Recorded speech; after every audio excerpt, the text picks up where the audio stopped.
वैसे तो आज शुक्रवार है, लेकिन कल गुरुवार की छुट्टी होने की वजह से आज हमारे साथ कार्यक्रम में शामिल हो रहे हैं केडियानोमिक्स के फाउंडर सुशील केडिया साहब। केडिया साहब, बहुत बहुत स्वागत है आपका। Good morning. सबसे गुड पहले शुरुआत ग्लोबल मार्केट से करना चाहता हूँ। 3 दिनों में डाउ 1200 पॉइंट चढ़ गया है। क्या ग्लोबल हम्म मार्केट से कुछ ट्रेंड रिवर्सल के संकेत आ रहे हैं? कमजोरी और मंदी के ही संकेत है, या फिर अपना करेक्शन पूरा करके भागने को तैयार है? जरा समझाएं सर।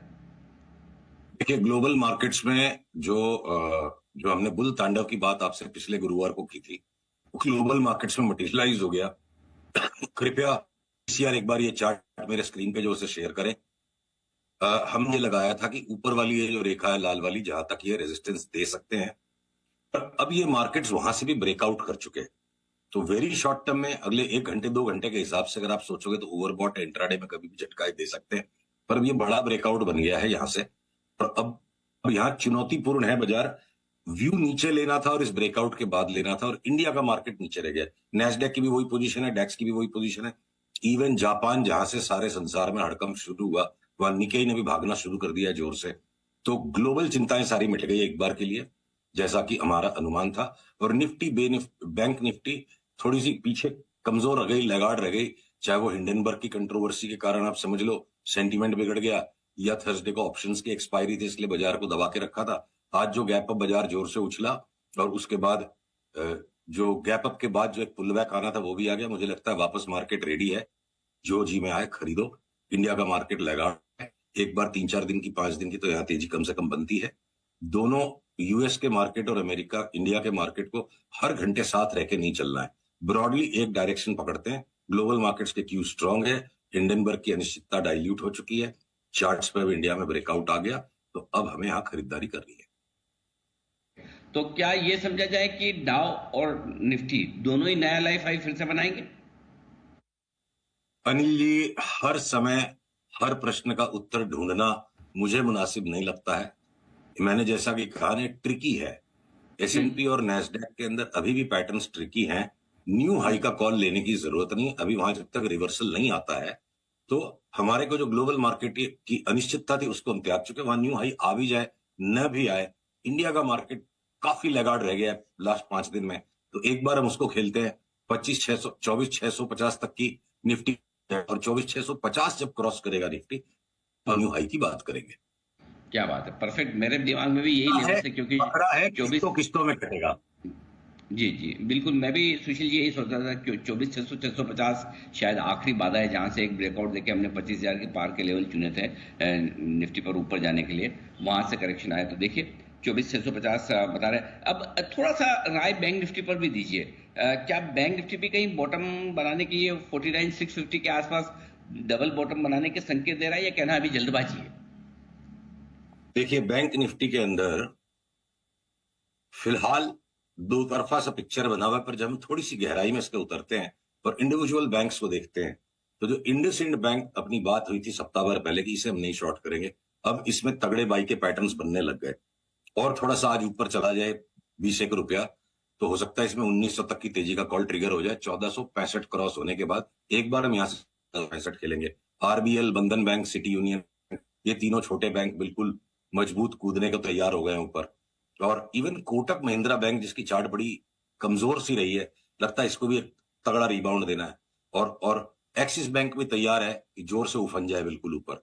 तो जो अनिश्चितता बचती है एचडीएफसी और एसबीआई में, दिन दो एक में वो भी अगर स्पष्ट हो जाए, तो भले ही बैंक निफ्टी वापस 51,000 के ऊपर नहीं जाए। आज खुलते जो ओपनिंग प्रिंट आया 50,964 का, अक्सर आप देखोगे ओपनिंग प्रिंट जो आती है वो भाव कैसे ना कैसे आ जाता है। पता नहीं कुछ एल्गोरिथम्स की मिस्टेक है क्या है। तो उस पर न जाकर के इंडिविजुअल बैंक्स को भी हम खेल रहे हैं। और हमने आज सवेरे अपने सब्सक्राइबर्स को यह सलाह दी कि बैंकों के प्रति अब पक्षपात को त्यागिए, हेजिटेशन को छोड़िए। इंडसइंड, कुछ हद तक हम एक्सिस भी थोड़ी देर में ट्रिगर करेंगे। इंडसइंड, एक्सिस, आरबीएल, बंधन, सिटी यूनियन बैंक, इनको लिया जाए। और ब्रॉडली एक बार जो हमें बैंकों से परहेज था वो अब हम त्याग।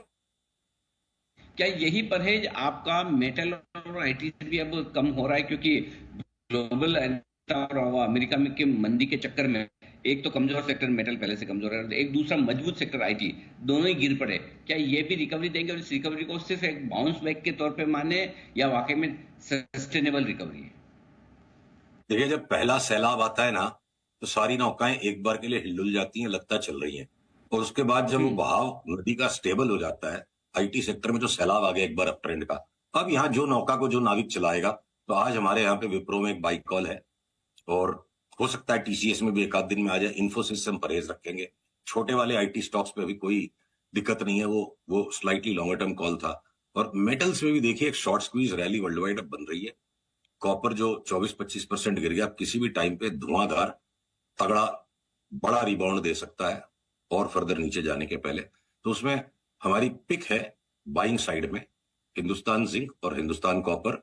डिस्क्लोजर, हम जो भी बात टीवी पे करते हैं, अपनी तरफ से कोई स्टॉक्स कहते हैं, उन पर पहला अधिकार हमारे सब्सक्राइबर्स का, उनको हम पहले ही रिकमेंडेशंस दे चुके होते हैं। कोई आकस्मिक प्रश्न आपकी तरफ से आ गया तो वही खाली प्रश्नों के उत्तर ऑन द स्पॉट होते हैं। बाकी जो एग्जिस्टिंग रिसर्च है, first right of consumption is to our clients and then हम आपके साथ भी साझा करते हैं। तो इन सब में हमारे पहले से रिकमेंडेशन एग्जिस्टिंग है हमारे क्लाइंट्स को। आपने रिकवरी की बात की कि रिकवरी के आसार दिख रहे हैं, थोड़ी थोड़ी खरीदारी करनी चाहिए। लीडरशिप कहां से आएगी इस रिकवरी में, आपको क्या पसंद है? देखिए, जो इस रिकवरी में आज की तारीख में इस वक्त अगर हम बात करें, तो जो आज के सवेरे के हमारे कॉल्स रहे हैं कि भैया Wipro, IndusInd bank, city union bank, RBL बंधन ले लो। टाटा मोटर्स एंड M&M भी दोबारा अपने ऑल टाइम हाइस को टच कर सकते हैं, संभावना है, तो उनमें भी इस वक्त बाई है। अडानी के सारे स्टॉक्स में बरकरार है तेजी। आज अडानी पोर्ट्स में नया बाई ट्रिगर आ जाएगा। रिलायंस हो सकता है एक नया हाई पे चला जाए। रिलायंस जियो के अंदर में बड़ी तेजी बन सकती है। Copper, zinc. और अगर हम 3-6 महीने का व्यू लेते हैं, तो आपसे पिछले सप्ताह भी बात हुई थी एंजल ब्रोकिंग, अब हम ऐड कर रहे हैं टेस्टी बाइट्स में भी किसी टाइम बड़ा ब्रेकआउट आ सकता है। हो सकता है 2 गुना 3 गुना हो जाए स्टॉक। 300-400 रुपए ऊपर बंद आते के साथ वो ट्रिगर आ जाएगा। इवन बीपीसीएल, एचपीसीएल पार्टिसिपेट कर सकते हैं। थोड़ा सा और ऊपर आज बंद दे दे तो बीपीसीएल, एचपीसीएल में भी अच्छी खासी तेजी बन सकती है। तो बेसिकली वही घोड़ा वही मैदान। फिर मार्केट इस वक्त पिक्चर ऐसा बना रहा है कि रैली सी बन रही है, क्या पता न्यू हाई नहीं आएगा। अविश्वास की रैली जो ये है, आगे चल के विश्वास में बदल सकती है, और वो विश्वास आएगा 26,445 के ऊपर, 24,645 के ऊपर। जब जिस दिन निफ्टी बंद दे देगी, ये अविश्वास बदलेगा विश्वास में, तब हो सकता है दुनिया भर के बी ग्रुप स्टॉक्स भी भागना शुरू हो जाए। और जब तक ये इस हर्डल के ऊपर बंद नहीं होता है, हम अविश्वास के माहौल में ट्रेंड के साथ खेलेंगे। ठीक बात है, थोड़ी रिकवरी की उम्मीद है, लेकिन 24,650 इस लेवल को ध्यान में रखें, इसके ऊपर निफ्टी निकलेगा तब आपके लिए कंफर्मेशन होगा कि बॉटम बना चुका है और नए हाइस की तरफ हम बढ़ेंगे। लेकिन आज केडिया साहब ने ये जरूर कहा है कि अब खरीदारी के मौके ढूंढना इस बाजार में सही होगा। ग्लोबल मार्केट्स रिकवरी के मूड में है, भारतीय बाजार भी कहीं कहीं थोड़ा ऊपर जाने को और तैयार होते दिख रहे हैं। One step at a time, एक लेवल को पार करते चलें और उस पर मजबूती से टिक रहे हैं। केडिया साहब, बहुत बहुत धन्यवाद, आपने शुक्रवार का दिन समय निकाला और हमारे दर्शकों से बातचीत की और अपना डायरेक्शन दिया। Thank you so much sir. Thank you जी, हैव अ गुड डे।